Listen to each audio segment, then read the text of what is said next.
Hare Krishna, welcome back to Sankirtan, your hub for captivating Sankirtan stories, practical tips and tricks, and boundless inspiration from around the globe.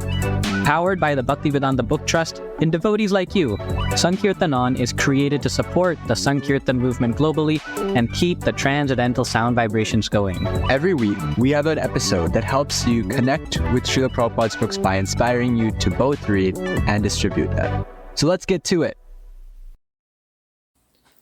Hare Krishna, welcome to Sankirtan.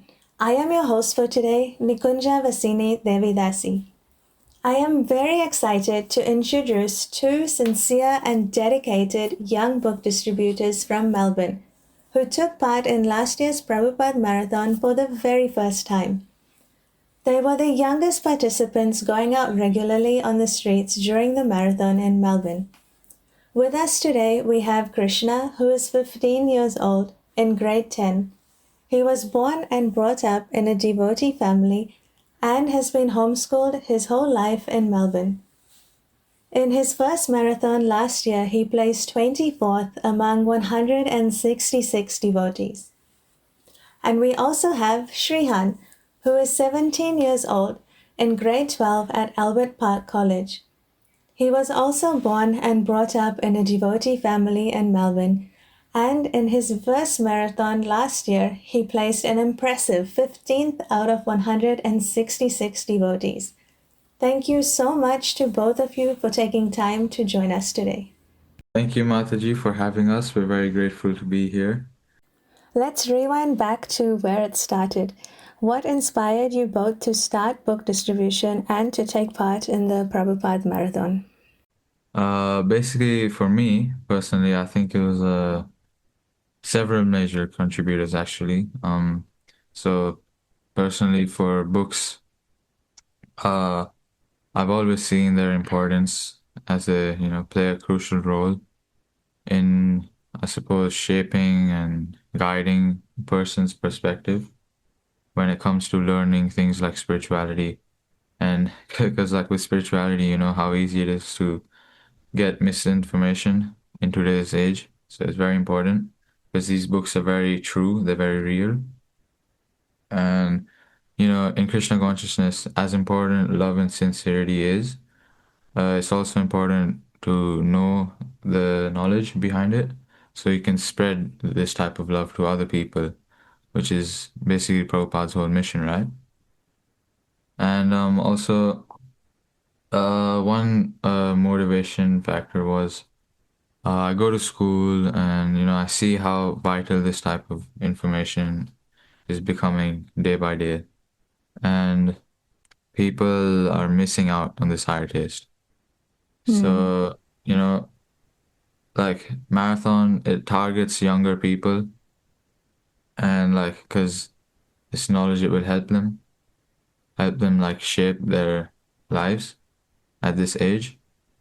And it helps me like relate to them and communicate to them through their own shoes because I go to school and I see where they're at. And the importance of books always has had a value for me, and that was like a motivation factor for me. And also for a bit more on like an external factor was a month before, actually, Dhoja Prabhuji and my friend Gaurang asked me to take part in book marathon because I had holidays coming up and it was a good way to keep them productive. And and so I think exams, they forced me to start a week late, I think. And so basically I wasn't very serious at that time actually. So I was coming back from like a art show from my school, and I ran into a couple of devotees on Bay Street, Gokula Sundari Mataji and I think Nama Chintamani Mataji. And so basically for a few days they kind of asked me to come on Bay Street, do like one book. Sometimes I'd try for hours and like one book even wouldn't go.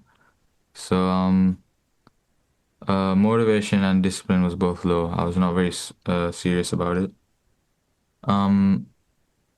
Also, so basically, the results um of the first week came out, and that's when Krishna, my friend here, came back from India, and he explained how it works, and he kind of gave me a reality check on like the commitment levels of like my competition. So it kind of made me lock in a bit more. Mm-hmm. That's when we like started going out in the city, and like we met with some senior devotees, Ishan Prabhu, Yuvraj Prabhu, and the brahmacharis like Las Prabhu. Mm-hmm. So it kind of inspired me, motivated me more to do better, show greater commitment as well overall. Because being exposed to this type of real competition, that was like a major motivation factor. So the Right. more I did it, the more fun it became, and it kind of became like a video game almost. And I play a lot of video games. So yeah, more stories, more adventures slowly absorbed me and kept me inspired. Mm. So actually, you did the marathon in 3 weeks. Suppose, yes, yes. Oh my gosh, it's amazing. Thank you. Yeah. And in my case, it was I was in India when the book marathon started, and I was yet to come. The book marathon started, and I was coming 1 week later. And one brahmachari from the temple, Dvija Prabhu, was calling me uh, repeatedly, saying that, oh, there's a new enthusiastic boy. He wants to do book distribution. You should, when you come back to Melbourne, you should go out with him, and then you should distribute books as well. I was like, okay, but for me, it had been quite a while since I had done book distribution, so I Mm-hmm. wasn't really sure whether I was that confident. But just to inspire the new boy Shrihaan, I was gonna go out. So I came to Melbourne, and then very next day I went out and I met up with Shrihaan in Southern Cross, and then we started books. And because I hadn't done books since a long time, for me, I was pretty shy at first to approach people. But when I Mm-hmm. saw Shrihan's enthusiasm to immediately go talk to people, easily present what the book's about, and put it in their hands, then that actually, on the other side, flip side, inspired me to start talking to people, to start approaching people, regardless of whether they take the book or not. Present what you have to, and don't let that change your mood.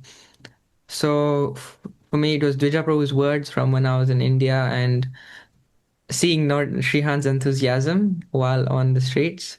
It was wonderful company. So then I was mercifully compelled to also continue.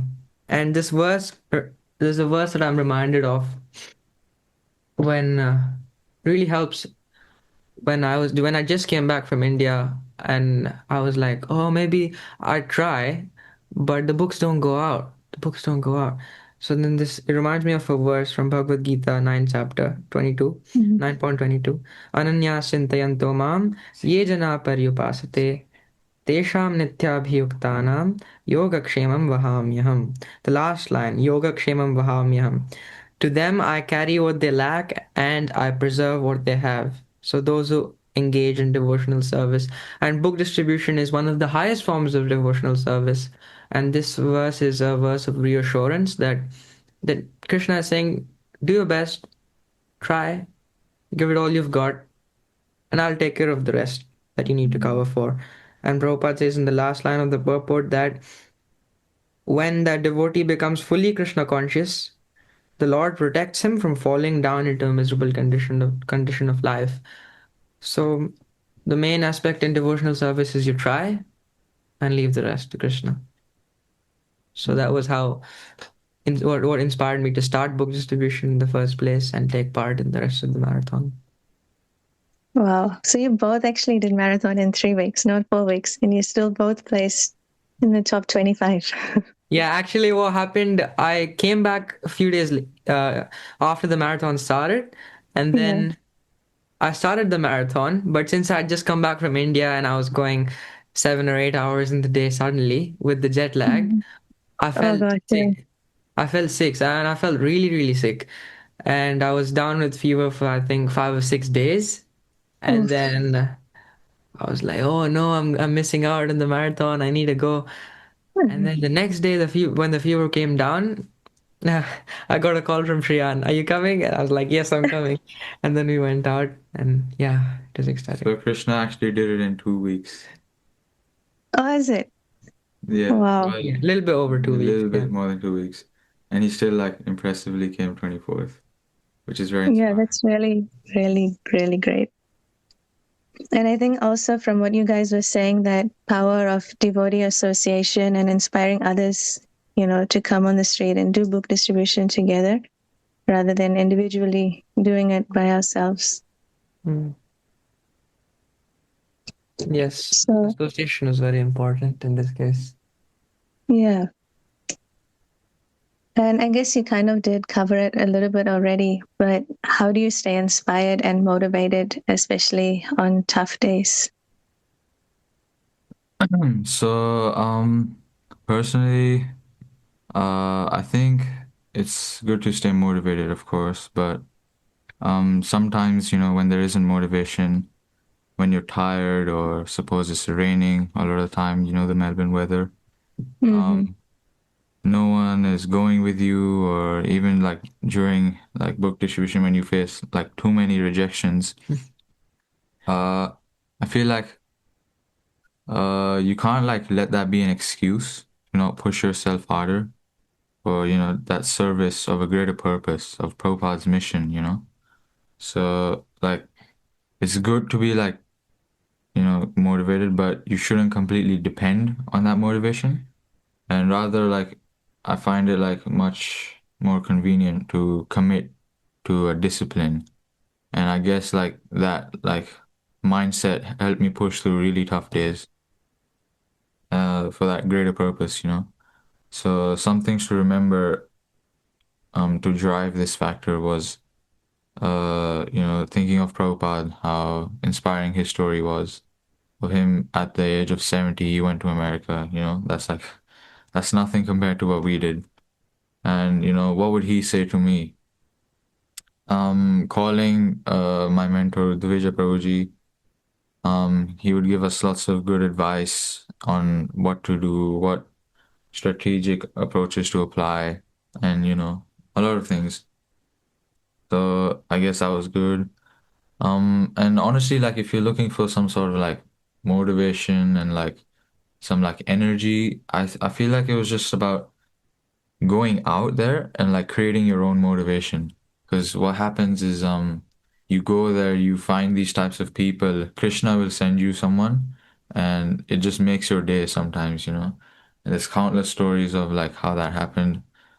Um, you go out there, you make your own motivation, you see and you act, and that's how it like becomes a habit as well. So as Krishna said earlier in the verse as well, if you try and you show your determination, if you show your will, Krishna will arrange the rest. As long as your intention is there, then the rest is up to Krishna. You don't have to worry about that.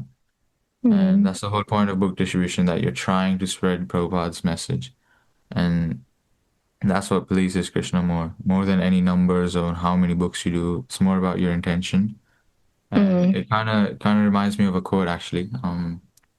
So if you take one step towards Krishna, Krishna will take 1,000 towards you. So I feel like that also helped me a lot. Even if I just like, got ready and like sat on the tram just to go, like Krishna would arrange the rest. He would come to me and help me. He would hold my hand and guide me through those tough days. So Mm. I suppose that That's was true. a good way to stay motivated and stay in discipline, I suppose. I think also with book distribution, we also realize we're not the doer, right? Yeah, exactly. That was a like I can't even tell you how much of a amazing realization that was that we made. Mm. Because we're not the doer. Yeah. We just have to kind of let go and see what happens. And then Sankirtan turns into an adventure. Yeah, exactly. Uh, Yes, and I feel book distribution, especially when it goes tough, it's a good reminder for ourselves. For me, it was a good reminder to check at what level my humility was, because book mm. distribution, I feel, is the best tool to become humble. because you're out there and you're giving out a book to someone, and that someone doesn't know who you are.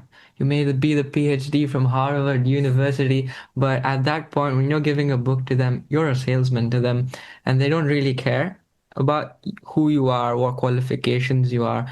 So you're really out there giving out the message raw without presenting your materials, so to speak, designations in front of them.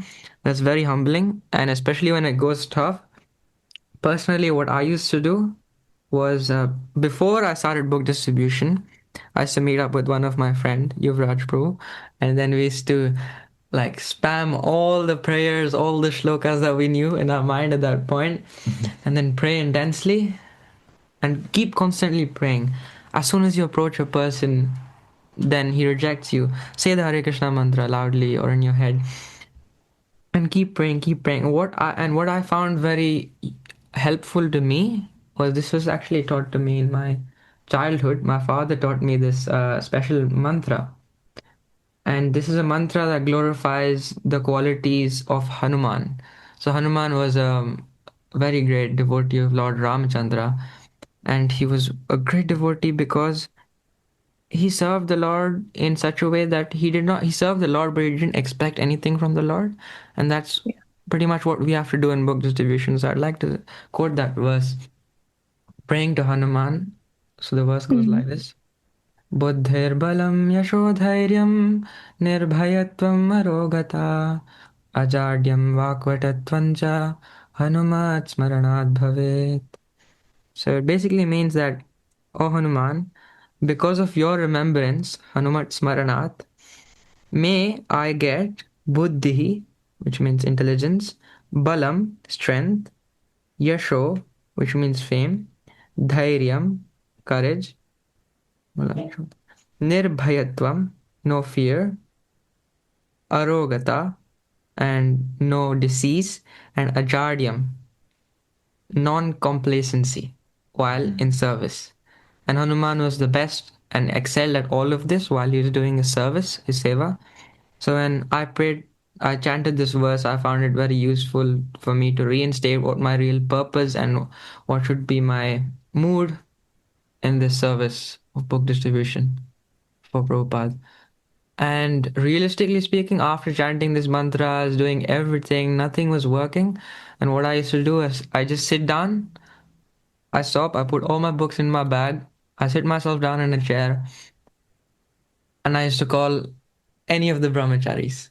Because you should always, in devotional service, keep someone as a backup. Like when everything else fails, when your prayers, when you're praying, but it's not working, you're really frustrated, you should have a person to talk to.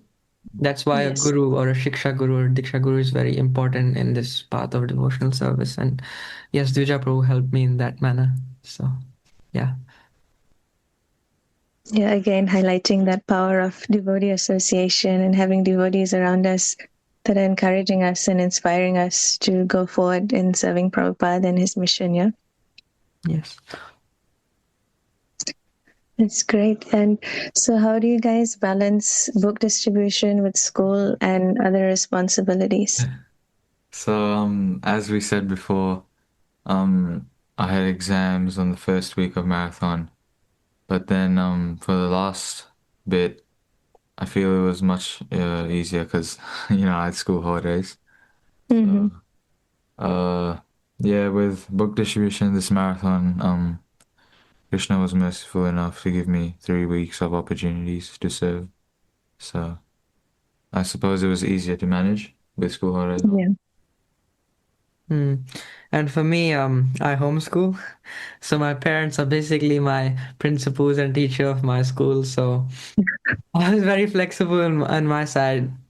I did have a couple of studies to do, and I used to just do them in the morning or when I get back in the evening.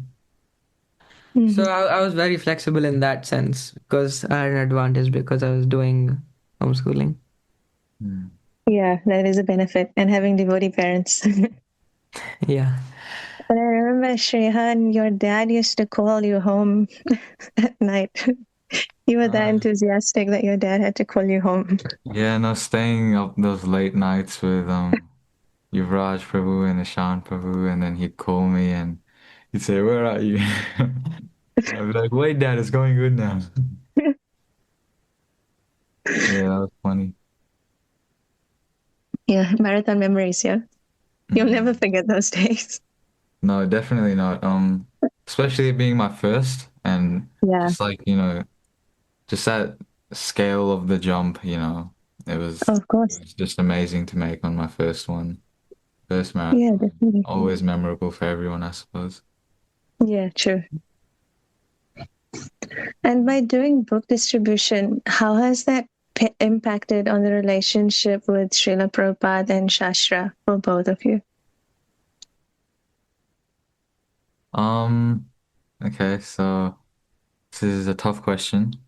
Very, guess going on a more personal level, I feel like, I feel like book distribution, like it inspired me, um, to go deeper in understanding of Prabhupada's message because, that relationship with him, again, is very important, very, very important in today's world. So, how it impacted me, I want to share this type of love with other people so they can develop this type of relationship with Prabhupada. And because it's very important, again. So, yeah, and just helps me see the importance, again, in why we need it and how it influences us personally, very direct. And yeah, it benefited me a lot as well. So I wanted to be able to share what it means to other people. So yeah. Yes, and in my case, I was hearing a lecture talk by His Grace Burjana Prabhu 2 days ago, and he was mentioning in the class as a pun that usually when book distributors go out, he was giving a funny example that a book distributor would give the Bhagavad Gita or any other Prabhupada book to a person, and a person would say, "What is this?" It's like, "It's Bhagavad Gita. It's for you."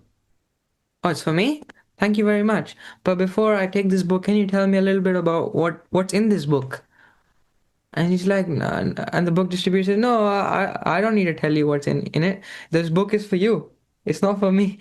So he was highlighting on the importance that before you go out for books, book distribution is all, of course, an amazing seva. This is what Prabhupada wanted, and this is what gets people to know our message. But before we get other people to know our message, we need to know our message. And what it means is that we don't just memorize a few quotes or a few lines from here and there and try to make it sound good. And well, of course, that is what you should do, but you should know the Shastra and you should also actively be trying to understand the Shastra, read all the books. Being very honest with you, I haven't read all of Prabhupada books. Yes, but I'm still trying. I've read the Bhagavad Gita. I've read a few small books. I'm still trying. I'm still on the process. So none of us are perfect. So what this book distribution reinstated with me was the more you read Prabhupada books, so the more you'd be able to convincingly present the message. And when people come back and ask you a lot of controversial questions, if you've read the books, you know the basis because books are the basis. And when they ask you such tough questions, you're well read, so you can naturally answer them without making mistakes and giving misinformation. So the best thing is to read the books as well as distribute them. So what me and Shrihaan did was, while going to the city and while coming back, we used to pick a book and we used to just read the book. So I think almost one book we finished, almost around a book we finished while going and coming back to the city. From that reading, the highlight of the day was that reading, because from that reading we could take sentences, passages, and convert it into realizations that we got while reading the book and present it to people when we showed them the book. So Which book was that? Transcendental Teachings of Prahlad Maharaj, I think. yeah, Oh, nice. it's a very small and sweet book. Yeah. Yeah, yeah. So yeah, another reinstation of what Krishna just said. that relationship with Prabhupada, book distribution really helped you understand his message. It like Mm. inspires you to, I suppose, read his books more and know what it actually means, so that when you do book distribution, you're talking directly, like he's talking directly through you because you Yeah. have that knowledge. And that's very important because once you go on that high level, once you meet people who are, not all fun and games, I suppose. Yes. Like when I used to go with Das Prabhu or even with Krishna, we used to go up to the Muslim and Christian preachers, and just Mm. like once you start reading more, it just becomes so much easier to talk to them, to Mhm. be able to present what you represent to them, like that idea, that faith, and keeping it all respectful, of course, always, and standing where you stand. And I guess that relationship with Prabhupada, that guru, was very important because it kept us in shape, kept us in form while performing our duties. And I'd like to share one more thing in the light of relationship with Srila Prabhupada. It Mhm. this whole marathon, my main meditation on Srila Prabhupada has been that Srila Prabhupada is someone who you cannot find anywhere. He was very, very unique and very, very special. Because on the street we've met a lot of people coming from India who've already had the Bhagavad Gita at home or who've already read it, but most of them had not read the commented version as it is, most Mm. of them. Mm. And their opinion about Bhagavad Gita was that, oh yeah, my parents told me about it when I was younger, but I had a lot of questions, I didn't get answers, and the Bhagavad Gita was just instructions, instructions, instructions, and it didn't make sense. It was just dry philosophy, and so it's all boring, it's all fantasy, and I don't want to do this. I'm now in Melbourne, let me enjoy my life. But Prabhupada was such an important person, such a special personality that he made Bhagavad Gita relatable. Mm. And Mm. Prabhupada didn't write Bhagavad Gita in 2025. He wrote it back in the 1900s. And the way he has written the Bhagavad Gita, his commentaries, the purports, they're still so relatable. They were relatable back then, they're relatable now, and they will be relatable for the future generations to come. And that's how Prabhupada has written the Bhagavad Gita. And that because of Prabhupada's words, we were just out there repeating Prabhupada's words. And Mm. Prabhupada's words were what was convincing them to take his book. So that was very special about Prabhupada's books. It's the unhinged, direct dialogue of Krishna himself. So Yeah. Prabhupada, of course, very, very grateful to him to be able to have someone present that type of idea that Krishna is saying to us through his translations Hmm. Mm. for people like us where we don't understand. And most of the people, when we used to hand them the book, most of them were saying, "Oh, is this Hindu literature? I'm Christian, I'm Muslim, I'm this and that. I don't care about religion." Most of the people don't care. They don't want to be Mm. religious. They don't want to have anything to do with following somebody who is superior than them, because that's basically what their conditioning is in this life. So we used to always flip to the last verse of Bhagavad Gita. Yatra Yogeshwara Krishna, Yatra Partho Dhanurdhara, Tatra Shri Vijayo Bhotir, Dhruvaniter Matir Mama. The last words of the Bhagavad Gita, last three words, Krishna says, I have told you what I have to tell you. O Arjuna, there is victory where there is Krishna and Arjuna, but Krishna says, this is my opinion. And that is some very specific words. What does it mean? If somebody presents an opinion in a discussion, it's not a jurisdiction, it's not an instruction. We can take it as an instruction and we can apply it, and it'd be the most wonderful thing. But Krishna is not forcing you to follow his instruction. He's not condemning you that if you don't follow it, you will go to hell, this and that. He's saying, this is my opinion. It's worked out. It will work out for you. It has worked out for Arjuna in the case of the Mahabharata. The Pandavas were to win in the end. This is the example. I've given you my instructions. You are free to apply it in your life if you want to, or you're not. So that's what, and we wanted to bring that difference that we're not like other religions, because there are some not all religions are like that, but there are some extremists who think that if you don't follow my way of thought, then you are condemned. And they also Mm. they think they misconstrue the Bhagavad Gita to think that the Bhagavad Gita is also like that, when it is not. Because this is the evidence you can show people that Krishna is saying this is what it is. And Srila Prabhupada comments on that in the purport. Yeah, for sure.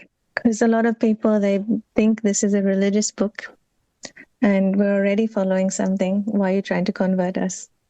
So it's very important to have that knowledge that we can explain to them that this is for everyone and we're not trying to convert you. Because Prabhupada always said, right, like if you're a Muslim or you're Christian, stay that and do that properly. Follow your path properly. So that is very important for sure. And do you guys have some memorable Sankirtan stories that you can share with us? Yes, a lot of stories actually. But I could say one. Uh, yeah, so my most memorable stories actually. It was one of my most memorable days, and in that there was like a very nice. So it was a very tough day actually. It was the hottest day of the year. So I think it was like 40 plus degrees. Yeah, it was like 40, 42 degrees, and we were out in Southern Cross, and there was a huge crowd. There were a lot of people from RMIT. They had come for like a convocation or graduation ceremony over there, and there are a lot of people, but none of them were ready to take the book. They're like, "Oh, I don't have anywhere to carry it. I'm going somewhere. I'm in a rush." And it's so blistering hot. I think we finished like 2 or 3 bottles of coconut water that day from the nearby shop. But no books were going. I mean, it were, but like it was already like 3 o'clock and nothing had gone. Maybe one or two had gone for me. And I was extremely frustrated. The heat was getting on to me, the frustration of the books not going. All my prayers are exhausted. Jadhav was not picking up the call. Everything done, and I was telling Shrihaan, bro, let's just go to Crossways. I need to have a lassi or something. And just at that moment, we're about to cross the road, and I was like, there was a person coming in front of us who was also going to be crossing the road. He was an Asian person. He was on his electric bike, and we're like, okay, why not just stop him rather than just standing around? So we just stopped him. I just stopped him and asked him that, have you heard of the Bhagavad Gita? And he's like, Bhagavad Gita? No, not really. I was like, oh, it's amazing. At this moment, I was not even willing to explain to him what the Bhagavad Gita was. It's like a book of knowledge, yoga. I didn't say anything. I said, okay, you don't know what the Bhagavad Gita is? Well, now you do, and take the Bhagavad Gita. And he was like, okay, okay. So what is the Bhagavad Gita about? I said it is about bhakti yoga and the Lord, and it's a conversation between Krishna and Arjuna. And he's like, oh, Krishna, is this related to the Hare Krishna mantra? And I said, yeah, yeah, it is, it is. How do you know about the Hare Krishna mantra? And then he tells me that he's been chanting the Hare Krishna mantra and the Gayatri mantra for the past 2.5 years. What? And I was like, how do you know? How do you know about the Gayatri mantra? How do you know about the Hare Krishna mantra? And he's like, oh, I just found it on YouTube and I usually just chant it. I chant around like 1 or 2 hours a day without beat. I was like amazed. Who is this person? He was from South Korea. His name was Songa. So Mhm. so then we gave him a flyer for the Sunday preaching program, the Kirtan program that happens, Nanda Prabhu's Mhm. program. And then we gave him the Bhagavad Gita. He was happy to give a wonderful donation. And that was amazing because there are so many people out there who are searching, people already know about this in some or the other way. And if you have the desire, Krishna really facilitates it. So he had the Yes. desire, and Krishna facilitated that the Bhagavad Gita comes to him. And he was chanting the Hare Krishna mantra. And when I asked him, do you know there's a Hare Krishna temple in Albert Park? And he's like, oh, what's that? I was amazed. So then we brought him over the next Sunday and he loved it. And so after the interaction with him, okay, we anyways decided to go to Crossways. We were sitting waiting for the tram in the tram stop. So I sat myself down on the bench, and next to me was this young Indian boy, student. So I handed him the Bhagavad Gita. The moment he saw the Bhagavad Gita, his first reaction was, nah, nah, nah, I don't need all of this. My mom and dad been telling me all of this my whole life. And the very reason I came to Melbourne was to get free of all of this. Yeah, so I don't want to do anything with Bhagavad Gita. Go to hell. Basically what he told me. And so I was like, okay, interesting. So, okay, this is philosophy. Okay, maybe no Bhagavad Gita. But I then presented him Krishna book. He's like, no philosophy, only stories. Okay. So he liked the cover and he's like, oh, this is pretty interesting. You sure it's no philosophy? And I was like, no philosophy. So he took the Krishna book, but he's like, it's so big. You're gonna ask me a lot of money for this. And then I was actually, because Songa gave me quite a good donation that day, so I wasn't really stressed about the donation. So I was like, okay, it's okay. You can just give me as much as you like. So he was like, okay, is it okay if I can give you $70? I was like, of course. So then what I did, I took out like 6 or 7 books from my trolley. I took out, including the Bhagavad Gita, I took out Bhagavad Gita, Krishna book, and all the small book varieties I had, Science of Self-Realization and everything. I just like stacked it up on him. And he was like, oh, all of these books for me. I was like, yeah. And I gave him like a double copy of Bhagavad Gita as well. All worth $70 worth of books. I gave him, put it in his hand. And he's like, oh, wow, it's amazing. It's like, but I won't read the Bhagavad Gita, okay? So I don't read the Bhagavad Gita, read the Krishna book and give the rest to your friends. And he was like, okay. So then he was about to tap his card on the Square reader. I had it on my phone. So what happened was he tapped his card and he's like, oh, I have to rush to my RMIT, the graduation ceremony. So he took his book, tapped the card, took his book and ran across the street. So I lost sight of him basically. There were like 150 people. And it was that moment, the tram was coming, and it was that moment that my mobile data decided to like fail. Oh my God. And my transaction got cancelled. Oh my God. Oh, So this is like $70 worth of debt I was in oh under. my God. So I was I was already devastated, but this just added to it. Then we went back to Crossways and then we met up with some other devotees. And I was absolutely devastated at the happenings. And the rest of the day went equally bad, actually. No books went out, all prayers, but nothing went out. So I was gonna head home then at like 7:30 or 8. So we took the 96 to Crown Casino, because Shrihaan and Ishan Prabhu were gonna do books over there. So my tram 12 back home was another 10 minutes. So I thought I'll just get down, I'll do books for 5-10 minutes, and I'll head home when the tram comes. So I tried for 5-10 minutes, no books went. And I was about to cross the road, and in front of me again, there was this Indian family with few children. They were crossing past, and I just showed them. I was extremely tired, so I just showed them the Bhagavad Gita. I didn't say anything. I showed them the Bhagavad Gita, and they were like, no, usually. And I was like, yeah, today was so bad.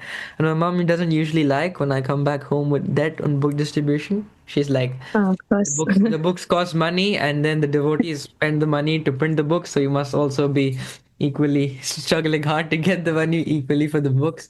So that was all going in my mind. And I was midway across the street. I didn't even say bye or Hare Krishna to Shriya or Ishan. I just walked.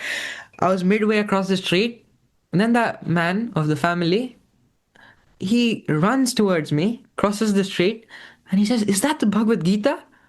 I said, "Yeah, it is the Bhagavad Gita. That's what I showed you." He's like, "Oh, okay, I'll have it. I'll have the Bhagavad Gita." And I was like, okay, sure. And I wasn't expecting much, so I was like, leave it to Krishna, let him manage it. So I took the square, and it's you have to type up the amount of money that you wanted to transact. So I just gave him my phone and said, you put how much of it you want and give it to me. So then he put $10. Then his finger hovered over the screen. I was like, I closed my eyes. And then when I opened my eyes, he pressed another zero and then tapped his card for Jay. one Bhagavad Gita. So that's like $100. That covered it. And I was Yeah. in ecstasy after that. I was in ecstasy. I was like, thank God. So Krishna actually listens to you. Prabhupada listens to your prayers. It's not that the prayers Yeah. don't work. And it was that moment I was too excited to talk. And I just called Duja Prabhu in the tram. Yeah, it was ecstatic, actually. The whole day was, I don't know, it was Krishna's wonderful plan. He was testing me here and there. And at the end, he showed that the prayers do work. So he taught Yes. me that the best thing to keep in mind is trust, faith. Faith in the movement, faith in the words of Krishna, faith in the words of acharyas, Prabhupada, and devotees, and Krishna will make it happen. Mm. Seems you have a lot of luck, when you cross the streets to this book. Yeah. And what about you, Shrihaan?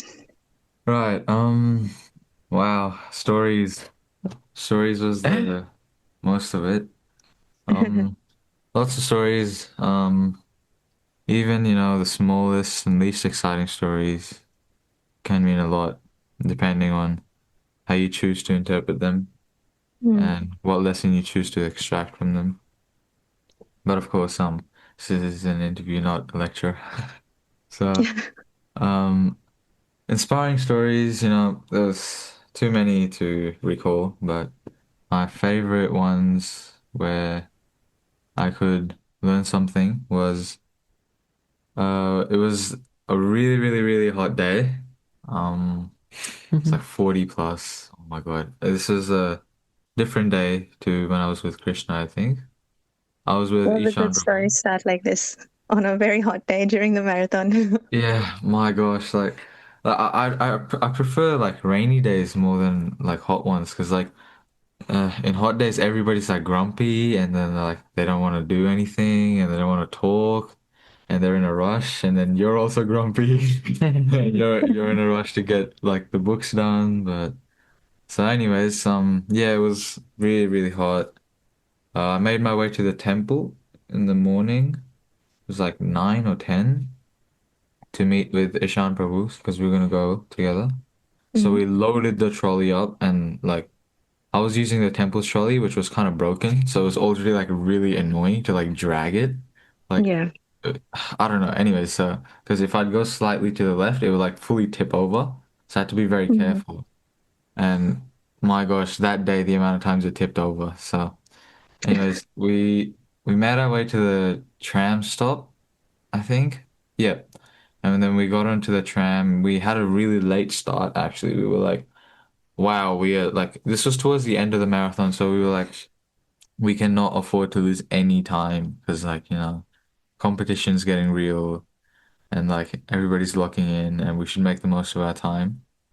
So we were targeting city and so we got on the number 12 tram. And of course, like, very conveniently, once it reached MSAC, they asked us all to get off because there was some problem because of the heat. And oh my God, we just thought, how can this day get any worse? But then, I mean, of course, it did get worse. And so we walked towards the 96, which was like maybe like a 10-15 minute walk. So it's boiling. We're already like starting to sweat. And like the trolleys are getting heavier by like the second. And so we were walking towards the 96, and we run into this devotee couple who were in their car. They had parked it on the side of the street, and they were actually on their way to someone's house. So they spotted us, and then we talked to them, and they told us to come sit in the car. And we're like, oh, wow, okay, that's nice. Anyways. So we got into the car, we like put the trolleys inside and they drove us. They made a stop to a devotee's house and I forgot the name of the Prabhuji, but he was really it was very inspiring because he told us and like a few stuff about like what we could do. We were talking about how, everything that happens, it happens for a reason. We're Mhm. late, that's okay. Just focus on trying to get there, focus on trying to do as many books as possible. Don't worry about, all this and that. So we're like, yeah, that's a good mindset to have. And, anyways, so we got to the house and then we went. because they had to pick up something. So they said, where do you guys want to get dropped? And so we said, well, we need to go to Southern Cross. And they're like, oh, we can drop you to the 96 stop next to Crown. So I was like, okay, yeah, that's okay. So we went there, we got off, and they left. So we were waiting at the stop, me and Shan Prabhu. And again, conveniently, the tram was delayed. So were stuck there for half an hour in the boiling heat. And it was so crowded at that like very specific stop, right? Because it's like outside of Crown. And so we were there. Oh my God. It was like really hot and there were really old people. So we had to give them the seat. We couldn't sit down either. And there was no shade either. So we were just stuck there for half an hour. And I was like, bro, what are we gonna do? Like, it's already so late. Like, we should have just asked him to drop us to Southern Cross only. And he's like, no, it's okay. And Ishan Prabhu, he's very wise. He's helped me a lot, guided me. So he told me, whatever's happening, it's happening for a reason. Just stay strong and think of Krishna, think of Prabhupada. And so this reassurance like kept me in check, kept me, from breaking apart. So we were there anyways. So we waited for the tram, we got on it, and we're like, okay, this is already bad enough. As soon as we get off, we'll start doing books. And then it goes to Batman Park or something, or somewhere in the city, and it stops because there was a problem again. And I was like, bro, are you serious? Like, what is happening today? So we had to get off the tram again. And I was like, bro, how are we gonna walk all the way there now? And so he's like, oh, I don't know. Like, let's just try and do a few books here. Because there's no point. It's already crowded, so we might as well just try here. So I was like, okay, we might as well. So we start doing books next to the tram stop over there on the other side of the street. And I was like, okay, so nothing's happening.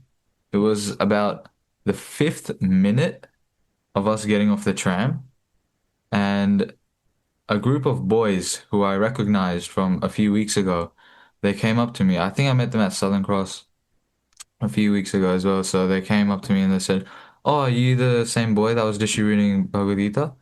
And since I'd already given them a few books, they're like, we want to buy more for our friends and family.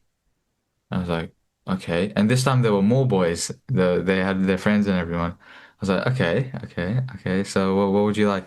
They took like, I don't know, like maybe 5, 6 gift sets, 10 Bhagavad Gitas, and five something Krishna books, and that was like more than 20 books gone in 5 minutes. Wow. And they and they gave like, I don't know, $150 donations. It's like, Mhm. bro, what? And I was just like so Flabbergasted. like flabbergasted. And Nishan Prabhu, he casually says, yeah, that's how it works, bro. Like it's Krishna's plan. You gotta trust the process and you gotta do your duties and leave the rest to Krishna and he will arrange it. And I was like, so like more than any of the books that I would have gotten done the whole day happened in 5 minutes just Mm. because of Krishna's arrangement. So I got to learn a very valuable lesson that, you know, um, we're not the doer, and as long as we show our will and intention, Krishna will uh make whatever he desires will happen. So that was just like a very nice day. I mean, it was hot, but I guess that joy from just those 5 minutes, it like kept me so like motivated throughout the day. Yeah. And it just really like fulfilled my heart when it comes to book distribution. It showed me how the Lord works in mysterious ways. Mm. So another story that I'd like to share was Okay. one day I think it was like evening time. It was near the end of marathon as well. I was by myself on same street as Crossways. So but further down towards Fed Square. So I just spoke to a white boy. I think it was early 20s, and he just rejected me to my face, and the morale was super down. Uh, and then so I turn around, I just look, and what I'd usually do is a strategy was I'd open the Bhagavad Gita randomly, flick to a page, and read a verse. And it would usually help me, like, because Krishna was showing me something, and it would really be like be beneficial for my circumstance in that very situation. So I'd look and I'd find something. I was reading something, but before I could like finish it, somebody tapped me on the back and they said, "Excuse me." It was a young Indian looking guy. So I thought he was Indian, and he was like, I was like, "Hey, Hare Krishna." And he's like, is that the Bhagavad Gita?" And I said, yeah, it is.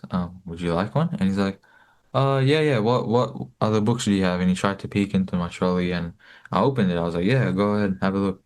And then he held a Krishna book, a Bhagavad Gita, and he's like, "Oh," so he flicked through, tried to check if it was like genuine or not, and it's like, "Yeah." And I started explaining it's genuine. Um, the most genuine you'll ever find, actually, very authentic as it is. He's like, "Okay, okay." So I was like, yeah. So how much is it for?" Well, look, it's non-profit. You can leave any donation. I was just hoping for a book to go, I didn't really worry about donations that much. I Mm-hmm. was like, just today I just need to get at least a few books done. So he says, "Okay, okay. So, can I give you this much money?" And it was conveniently enough to cover the cost. So I was like, "Yeah, yeah, sure." So I was like, "So where are you from? You seem really interested. You want to come to the temple?" And he's like, "No, I'm actually from Bangladesh." And I was like, "Oh, okay. So do you want to come to the temple?" And he's like, "Oh, no, I'm actually Muslim." I was like, "Whoa, wait a second." And I started stuttering. I didn't know what to say. And he's like, "Oh," and then so he cuts me off. He goes, "Oh, so basically, I'm Muslim and everything, but I don't know why, for some reason, I'm very attracted to the personality of Krishna, and I love to read about him." And I said, "Whoa, are you serious? Like, that's amazing." So he's like, Mm. "Yeah, yeah," but so anyways, he wasn't very talkative. He just told me that and he kind of left. So it was like it was very like mysterious, and it just came and happened. I think Krishna might have sent him just to like, motivate me, and it was just an amazing experience which I had. And I also got to learn that Krishna consciousness, it doesn't matter where you're from, as Krishna said before. It doesn't matter where you're from, what your religion is, what gender, ethnicity, whatever it is. Krishna consciousness is for everyone. And when I say everyone, it is for everyone. So it's just amazing to see, like, there's different sides of people, how some Muslims talk to me like this, and then there's people like this who willingly come and buy the books like that, which was just an amazing experience. I really, really, really felt inspired from that. And Krishna knows exactly where to drop the right people at the right time, that timing thing. Exactly, yes, That exactly. we have no idea what's happening, but somehow magically, through Krishna's mercy, through Sankirtan, these moments happen, which are really special. Yeah. And where do you guys hope to see teenagers in book distribution within the next 10 years? This is a difficult question actually. I was probably like, um probably should think about this more, but of course, obviously, I'd like to see more teenagers engaging in devotional activities and services in the future because it's important and it's the whole goal of human life. Um, it's also a very, very crucial age where you should take up this practice because it's where you're shaping the rest of your life. And, you know, not only book distribution, which is obviously the highest form of spreading Prabhupada's message, it's just has its own benefits which can help you in your life. I feel like teenagers especially should definitely look towards book distribution specifically because it really shapes your identity and how you can represent it to the rest of the world. So I would like to see a lot of people, maybe in the future, take this up and definitely take association of good devotees so they can help you, guide you in the right way, in the right path. Mm.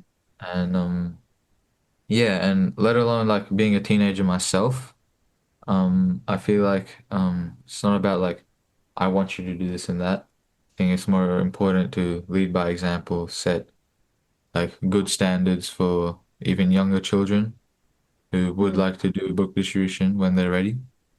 And yeah, it would be very, very beneficial for themselves and our entire movement overall. For sure.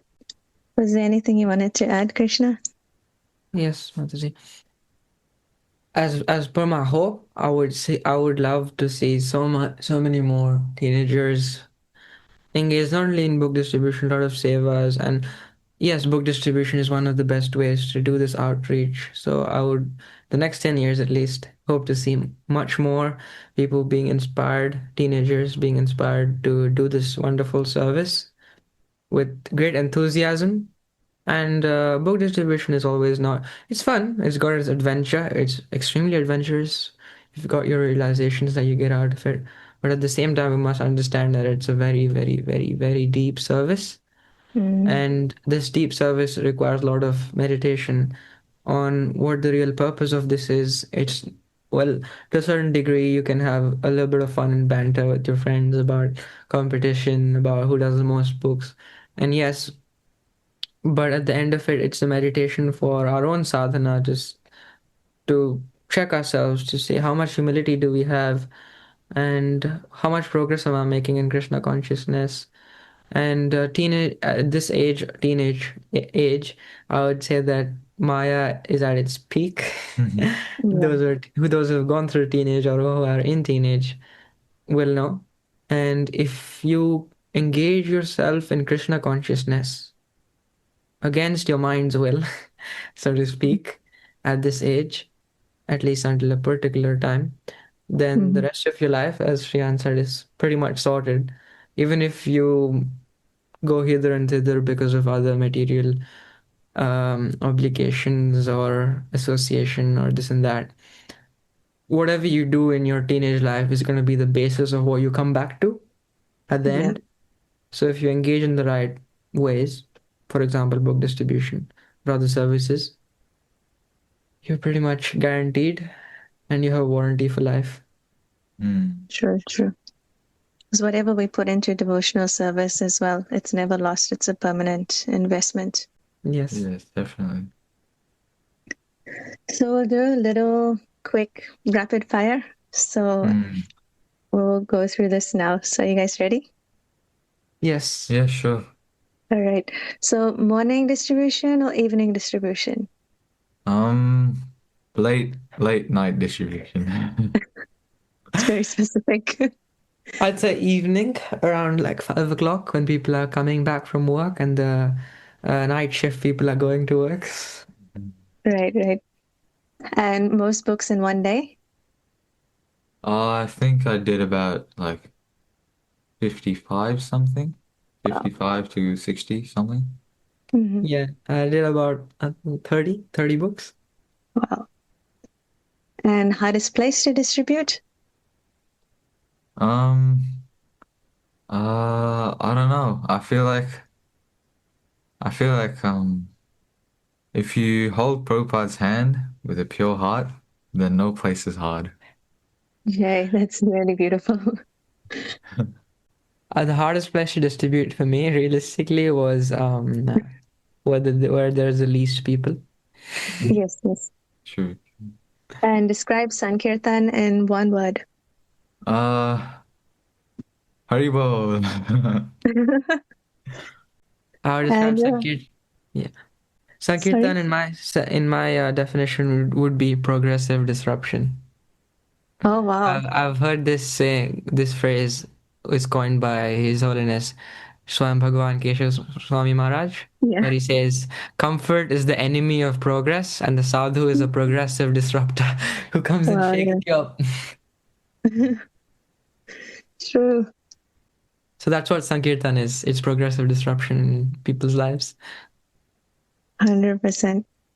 And your guys' funniest rejection. Funniest rejection.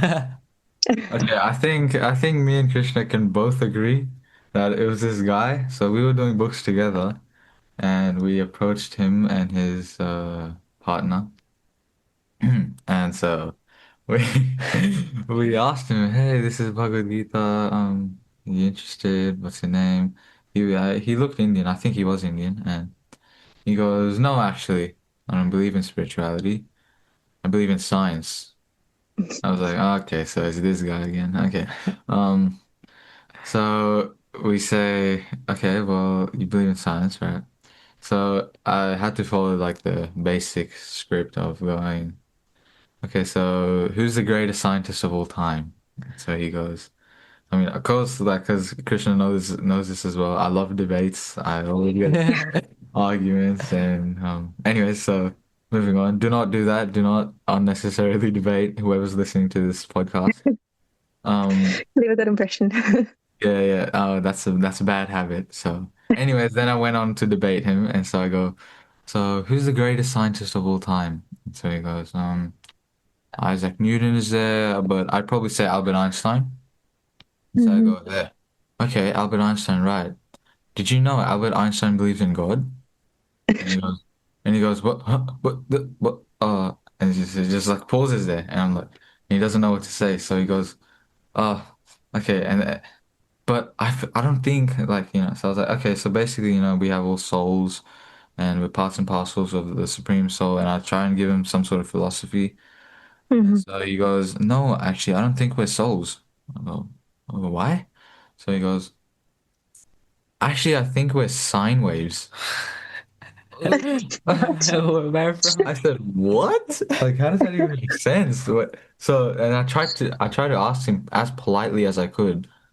It wasn't very polite, but like I tried at least. So I said, "So, hey, can you tell me what that means?" Like, and so he goes, "I don't actually know. I just have a feeling."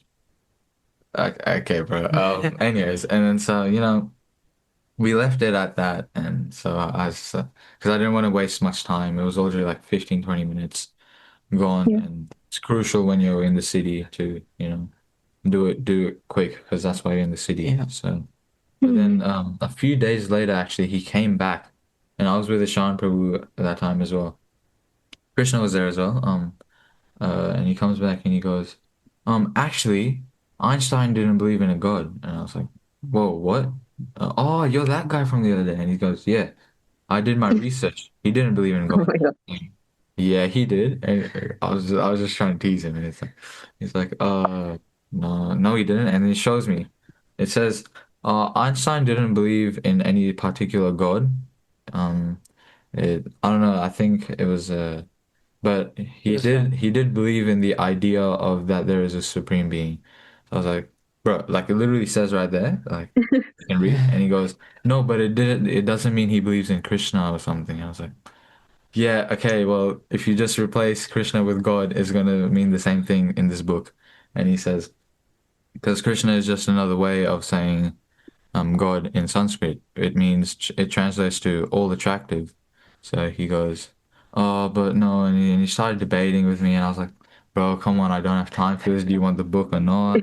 And then he goes, No. because it wasn't making sense. If you ask Krishna, it wasn't making sense what he was saying. So then Mhm. Ishan Prabhu comes. He's very strict and disciplined on time. So he goes, so is this guy bothering you? And I was like, no, he's just saying that we're sine waves. And I'm like, bro, no, we're not. And then he says, and then Ishan, and I walk away, and Ishan probably like he just like completely like destroys him. He's like, okay, so basically your theory is like absolutely garbage, and he like completely like destroys him. So I was like, wow, that was good. And he's like, and so it leaves the guy completely like speechless. So he goes, okay, Mhm. thank you very much. Would you like a book? And he's like, maybe, and he goes like, okay, thank you very much. Have a nice day. So. That was probably like the funniest rejection, I suppose, because yeah, very interesting philosophy, I suppose. I've never heard of that before. Yeah, I know. But anyways, if you're listening to this podcast, please come to 197 Dang Street and get your copy of Bhagavad Gita. The funniest rejection for me was when yeah, I find this category of people very funny, where you give them the book and they're like, yeah, yeah, I know about Bhagavad Gita, yeah, yeah, I know about all of these books. And then there's a lot of people you meet like that. So one person, I went up to him, I stood in front of him, so like I stood in his way, like he was walking, he was like, yeah, yeah, yeah, I know everything. And I stood in his way, like, okay, what do you know? Oh. I think Yuvraj Prabhu was there as well. So like, what do you know? Mhm. It took him like a good 10 seconds to figure out, like, okay, like he's asking me what I know. And he looked at my hand, Bhagavad Gita in my hand. He was like, yeah, yeah, yeah, Bhagavad Gita, I know. Like, okay, what do you know in Bhagavad Gita? He's like, no, I don't believe in Krishna as God.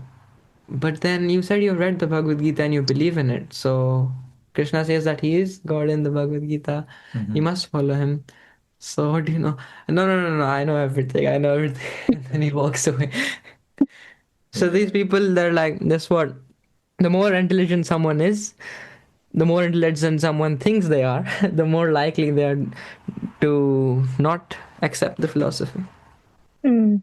Very, And they don't have substance for what they're saying either. yeah. So, just to wrap up, what message do you guys have for youth who are struggling to begin book distribution? Right. So, very, very important question. So basically, Okay, then I'll go first. So basically, there may be many reasons you're going out. There could be your parents telling you to get out, some devotees from the temple, or you want to be seen on the ladder, you need to come first, second, third, or you want a position, or you want a gift, or something like that. But at the end, you have to come to this maturity and you have to understand that we're all youth, right? So we've come to a particular maturity to understand the seriousness of this service. So you've got to understand that this activity is really not for you to go and give the message out, but it's for our own purification. Yeah. Mhm. Because if Mm. we see ourselves in a higher position than other people, then that is also pride. There could be someone out there who is much more sincere than us without our knowledge. So whenever we go and talk to people, you gotta talk to them with the mentality that this book distribution is for my purification, so that I get Mm. more humble, I have more humility, so that I can serve these people by giving them the message of Prabhupada, nothing of my side. And you have to keep in mind that every interaction, every book people even see, either if they see, hear, touch, or if they keep, every interaction with these books, because these books are extremely special and the knowledge Mm. contained within them cannot be found elsewhere. And we've got to understand that it's no joke. Every interaction that you do with people, every book they see, hear, touch, or keep is like a ticking time bomb in action. Mm. Yeah.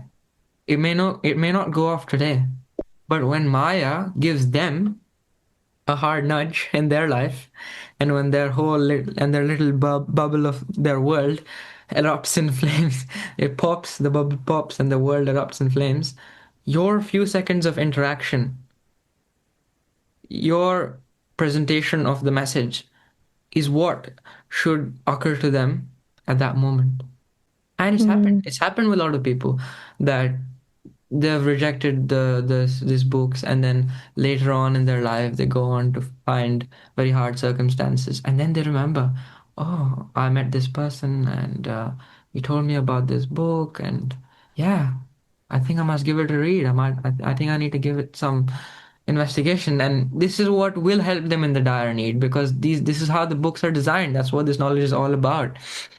Because this Kali Yuga is one of the ages of degradation, where there is a lot of hypocrisy, and always there's going to be problems.